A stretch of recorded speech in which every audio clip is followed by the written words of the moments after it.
Welcome back, guys. Or if you're new here, this is Automotive Anonymous, and here's a cold start of my Mazda Miata.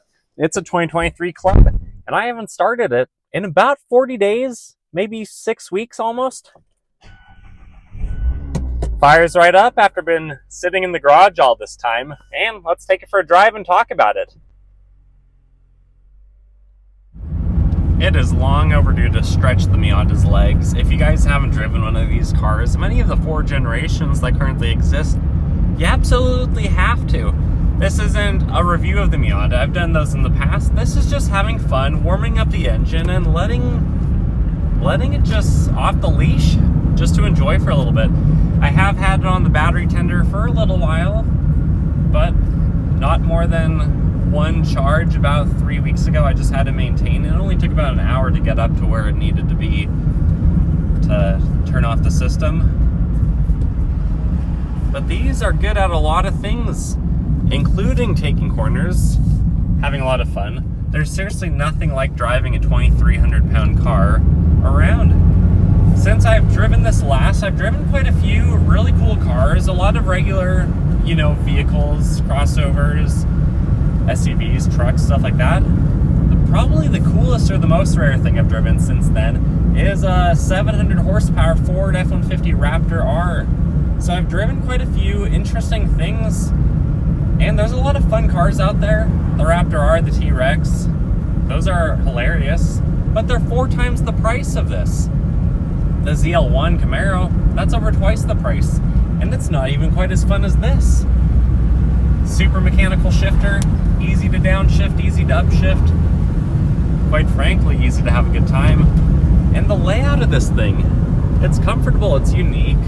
You have enough room to go on a day trip, a weekend trip. You can, with 4.5 cubic feet in the back, pack a couple duffel bags. Apple CarPlay works well, the screen's out of the way, and the shifter basically is connected straight to the transmission. So of all the vehicles I've driven, this is the best manual that I've had.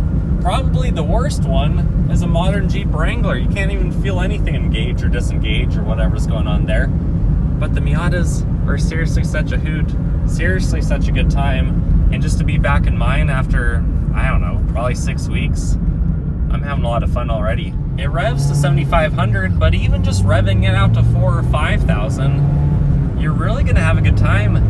And this tank, it's mostly full on gas, but it's averaged about 35 miles per gallon so far.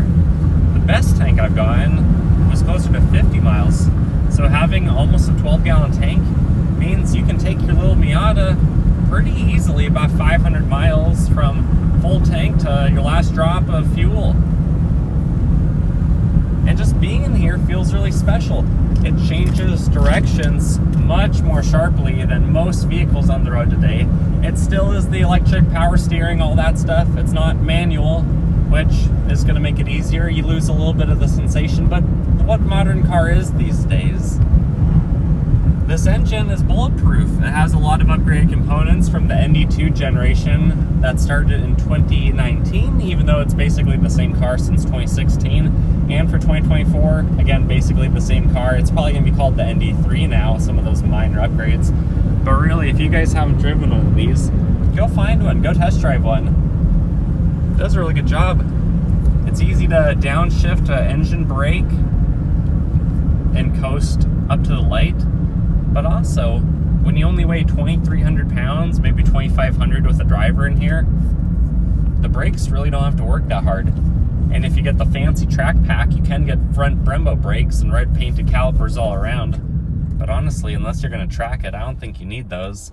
And if you are going to track it, you might as well just get a better aftermarket brake, to be honest. This engine, it feels light. It feels like it wants to rev out. It's really playful. There are engines that you think are going to be really good, really playful, like the GR Corolla with the turbo 3-cylinder, but certain engines aren't balanced very well, or they have to have counterweights and counterbalances off the crankshaft, so they're not engine like rev happy. The Miata up to 7,500 is a very rev happy engine. And then when you get back to your higher gears, like 6th gear where I am now, it just cruises, it just coasts. current MPG, I mean, I just got off the gas, so of course it's 99. But right before that, yeah, 41. It was 45 a second ago. Really a pretty cool car. What are your guys' thoughts so far, though? Comment below, thoughts, opinions, questions, or experiences, whatever you want to share with those other people that are reading the comments. This is, in my opinion, for 30 to 35 grand for a brand new one, this is the funnest driving experience you can have in any modern vehicle. The BRZ and GR86 come close, but an extra 500 pounds and a fixed roof, it's not the same. And now that the interior of the vehicle is warmed up enough, I put the top down.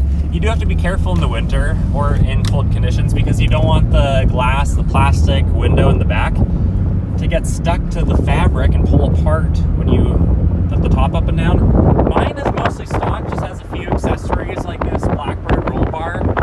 It added quite a bit of stiffness to the chassis. I'm really looking forward to the warmer days and the days ahead of us when this can be tracked, can be taken to autocross type of events. The factory tires, there's room to be desired, but honestly, the Potenza Bridgestones on this, not bad. It's very controllable when you go around a corner too fast and you let it get a little bit squirrely. Just get off the gas, keep the wheel pointed in the direction that you want to go, and it levels out, it straightens out right away. It's a very forgiving car.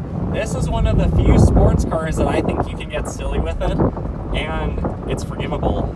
You're not instantly screwed like the Pontiac Trans Am full bolt-ons 400 horse that I used to have. If you had tried to let that thing get out, that unfortunately was also an automatic, but if you would let that thing get out and the rear step out, it's basically gone. It's a numb car. It was big, it was heavy. It's hard to feel what's going on. This, you can really feel exactly what's going on, and the inputs are nice. And all those beeps, all the safety features, to have blind spot monitoring on this car, that's a really nice touch. Anyways, guys, the point of this video is just to warm up the vehicle, have some fun getting it out of the garage. And if you guys had 1/10 the fun that I had or am having currently, then I think this video is worth it. But always like the video. Comment below if you want to know more about my Miata, or if you want to check out some other content on it. It's just been a long time since I've shown it to you, and we had basically a blizzard like 2 weeks ago. So I think it's time to shift some gears, enjoy the heated seats, have a nice top-down experience. Do what it is, which is have fun. That's why it has a big smile on its face all the time. Anyways, I wish you guys the best. I hope to hear from you and hope to see you back soon. Until then, take care.